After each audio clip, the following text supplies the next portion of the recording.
Hello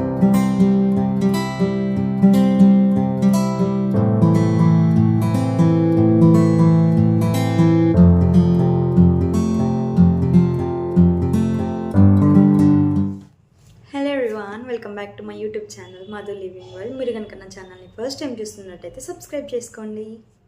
ముందుగా అందరికీ happy new year and welcome 2025.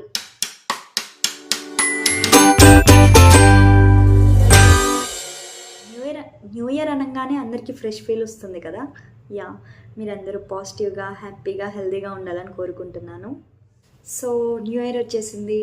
మీరందరూ మీ రిజల్యూషన్స్ని ప్లాన్ చేసుకున్నారా? మరి నేనైతే ఇంకా ప్లాన్ చేసుకోలేదు, మీతోనే కలిసి ప్లాన్ చేద్దామని డిసైడ్ అయ్యాను.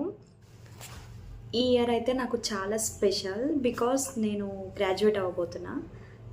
ఐఎమ్ గ్రాడ్యుయేటింగ్ ఇన్ 2025 అండ్ చాలా స్ట్రెస్ఫుల్ ఇయర్ కూడా అనుకుంటా. బికాస్ ఇంకా గ్రాడ్యుయేట్ అవుతున్నాం కదా, అందరు నెక్స్ట్ ఏంటి ప్లాన్స్ ఉన్నాయా, అబ్రాడ్ ప్లానా, జాబా అన్నీ అడుగుతారు కదా, అందుకే కొంచెం భయం అవుతుంది. సో ఫస్ట్ రిజల్యూషన్ వచ్చేసి మనీ, ఎట్లయినా మనీ సంపాదించాలి. ఇంకా మన చేతిలో గ్రాడ్యుయేషన్ సర్టిఫికేట్ ఉంది, మనం కొంచెం నాలెడ్జ్ గెయిన్ చేసుకుంటే నేను సెటిల్ అవుతే నెక్స్ట్ నేను సంపాదించగలను కదా.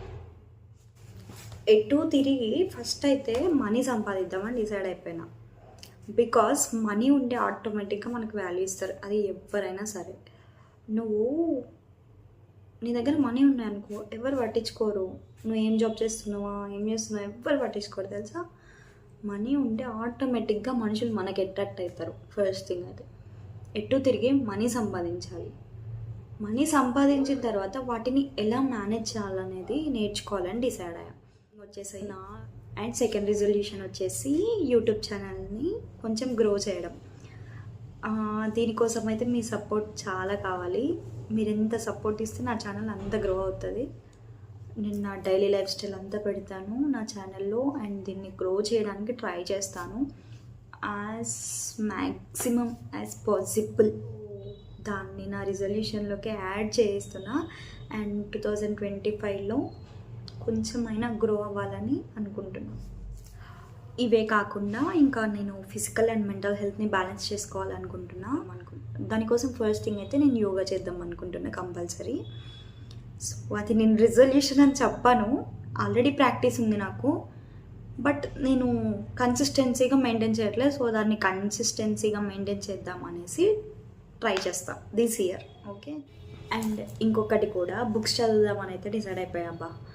ఏదేమైనా కానీ అట్లీస్ట్ ఒక 1 hour బుక్ చదవడానికి టైం స్పెండ్ చేస్తాం. అండ్ నేను ఆల్రెడీ ఒక బుక్ చదవడం స్టార్ట్ చేసా, అది మీతో షేర్ చేసుకుందాం అనుకుంటున్నా. ఈ బుక్ నేమ్ వచ్చేసి this is not my story. ఓకేనా, కనిపిస్తుందా? ఇది వచ్చేసి రాసింది సవి శర్మ. తను ఒక గర్ల్, ఆ గర్ల్ ఫోటో కూడా ఉంది, చూపిస్తాను. తను ఆ గర్ల్ అనమాట. ఈ బుక్ ప్రజెంట్ చదువుతున్నా, ఇది అయినాక ఇంకోటి స్టార్ట్ చేస్తా. ఈ బుక్ అయితే ఎన్ని పేపర్స్ ఉందంటే 222 పేజెస్ ఉంది ఈ బుక్. సో ఈ బుక్ కంప్లీట్ చేసినాక ఇంకోటి స్టార్ట్ చేస్తా. ఈ బుక్ టైటిల్ని బట్టి నాకేం అర్థమైందో నేను చెప్తాను. సో దీనిపైన ఏముంది, యాక్చువల్గా this is not your story అని ఉంది కదా. అంటే ఇది మీ స్టోరీ కాదు, మీకంటూ ఒక స్టోరీ ఉంది, దాన్ని క్రియేట్ చేయండి అని చెప్తుంది. అర్థమైందా? మన లైఫ్ని కూడా ఒక బుక్ లాగా రాసుకోవచ్చు అని తెలిసింది. సో ట్రై చేద్దాం ఫ్యూచర్లో పాసిబుల్ అయితే. వాటితో పాటు నేను డివోషనల్గా కూడా ఉందాం అనుకుంటున్నా. ఎందుకంటే అలా డివోషనల్గా ఉండడం వల్ల నా లైఫ్లో కొన్ని చేంజెస్ వచ్చినాయి. లైక్ నేను టెంపుల్స్కి వెళ్తే నిజంగానే నాకు అది జరగడం అట్లా జరిగినాయి అనమాట. సో ఐ బిలీవ్ గాడ్, అందుకే కొంచెం డివోషనల్గా నా టైం ఇద్దామని అనుకుంటున్నా. మీ 2025 ప్లాన్స్ కూడా కామెంట్ బాక్స్లో షేర్ చేసుకోండి నాతోని, so that I can see who are willing to do something new అని.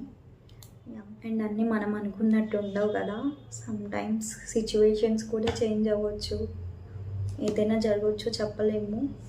సో మీరు కూడా నా జర్నీలో కంటిన్యూ అవ్వాలంటే నా ఛానల్ని సబ్స్క్రైబ్ చేసుకోండి అండ్ నా అప్డేట్స్ అన్నీ మీకు వస్తూ ఉంటాయి. నేను ఎలా ఉన్నాను, ఎక్కడ ఉన్నాను, ఏంటి అనేది యా నేను మీతో షేర్ చేసుకోవాలనుకుంటున్నాను. అంటే 2025లో గ్రాడ్యుయేషన్ అనే భయమే ఎక్కువ ఉంది నాకు. ఎందుకంటే ఇంట్లో వాళ్ళు ఫోర్స్ చేస్తారో లేదో తెలియదు జాబ్ కోసం, కానీ ఈ బయట వాళ్ళు ఉన్నారే సొసైటీ, వాళ్ళైతే ఖచ్చితంగా అడుగుతారు, ఏం చేస్తున్నావు అమ్మా, ఎక్కడ ఉంటున్నావు, ఏమైనా ఉన్నాయా, లైక్ ప్లాన్స్ ఉన్నాయా, జాబ్ ఏమైనా చేస్తున్నావా, అన్నీ అడుగుతారు. వాళ్ళకి అన్నీ కావాలి. అండ్ శాలరీ ఎంత, అది ఇది అన్నీ మాటలు అడుగుతారు. దాని గురించే నా భయం అంతా. యాక్చువల్గా నా ప్లాన్ అయితే జాబ్ కాదు, వేరేది ఉంది. బట్ ఫస్ట్ సర్వైవ్ అవ్వడానికి ఒక జాబ్ కావాలి కాబట్టి జాబ్ చేస్తాం. అండ్ ప్లాన్ అన్నాను కదా, మీకు డౌట్ రావచ్చు, ప్లాన్ ఏంటి అని. సో దానికి నేను చెప్పడానికి టైం రాలేదు ఇంకా. చెప్పాల్సిన టైం వచ్చినప్పుడు ఖచ్చితంగా చెప్తాను, మీ అందరితో షేర్ చేసుకుంటాను. అండ్ నేను మీకు ఒక విషయం చెప్పాలనుకుంటున్నా, ఎప్పుడైనా ఓన్లీ జాబ్ పైన మాత్రం అస్సలు డిపెండ్ అవ్వద్దు. అంటే మెయిన్లీ ఇప్పుడు వస్తున్న గ్రాడ్యుయేట్స్కి చెప్తున్నా, జాబ్ సర్వైవల్ అయితే అసలు మనకి ఎటూ సరిపోదు ఇప్పుడున్న జనరేషన్లో. సో జాబ్తో పాటు ఇంకా ఏమైనా చిన్న చిన్న part time works or freelancing అట్లాంటివి చూసుకోవాలి. అండ్ ఎట్ లాస్ట్ ఇలాగే ఇంకా చాలా న్యూ ఇయర్స్ జరుపుకోవాలని కోరుకుంటున్నాను. యా అంతే ఇంకా video. See you in the next video. Bye bye.